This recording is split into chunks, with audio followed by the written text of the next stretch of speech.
Hindi ko alam bakit ganito yung ka-5.9 natin. Hawak-hawak niya yung baril niya. Bit-bit niya.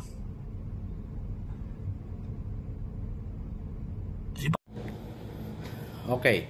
Magbigay lang tayo ng konting komento dun sa binigay na video ng ating isang tropa about dun sa pag-carry ng issue firearms ng isang ka-5.9. Okay.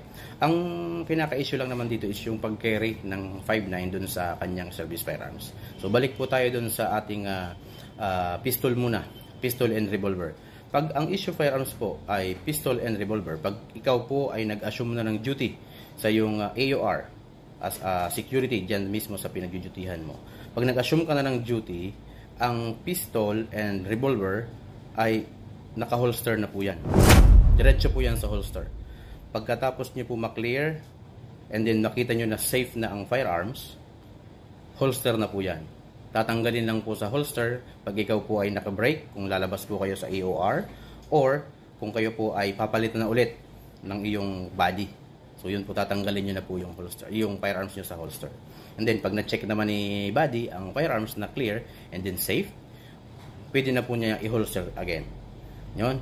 And then ulitin po natin, pag tayo po ay nag-holster ng issued firearms sa pistol man, na condition 2 po yan. No? Condition 2 means insert magazine holster, wala pong chamber load. Okay po? So sa shotgun naman po, meron tayong tinatawag na sling. Kung nakikita nyo yung shotgun, may tali. Yung sling. Yung pangsaklay, sabihin na natin. So ito po yung tamang pag-carry ng shotgun. Yan. Yan po yung sample natin. Yan. Yan. At saka yan. Okay. So yan. Mga ka-5.9, sabi natin, yun lang naman po ang nakita nating mali ng ating isang ka-5.9. Kasi yung pagsisita po, kung mali naman po talagang pag-parking ng isang tropa nating motorista, ipapaalisin po talaga yan ng ating ka-5.9. So ngayon, ang mali lang po na nakita natin is yung pag-carry niya, yung pagbitbit niya ng shotgun na ganon. So yung pagbitbit kasi ng shotgun ng ganon, minsan delikado po yun. No? Delikado dahil baka po ay hindi alam ni 5.9 na baka loaded ang kanyang shotgun, dahil sa pag-carry niya ng ganon, pwede niyang makalabit yun.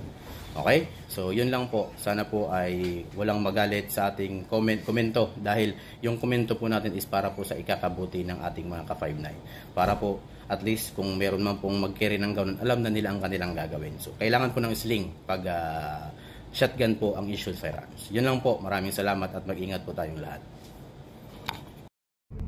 Masama yan bro, masama yan. Promise, masama yan.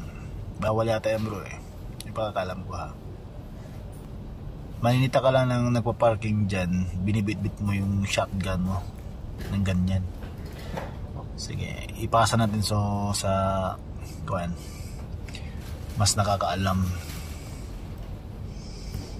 Bro Harold, kuya, bro, ano masasabi mo dito sa ka-5.9 natin?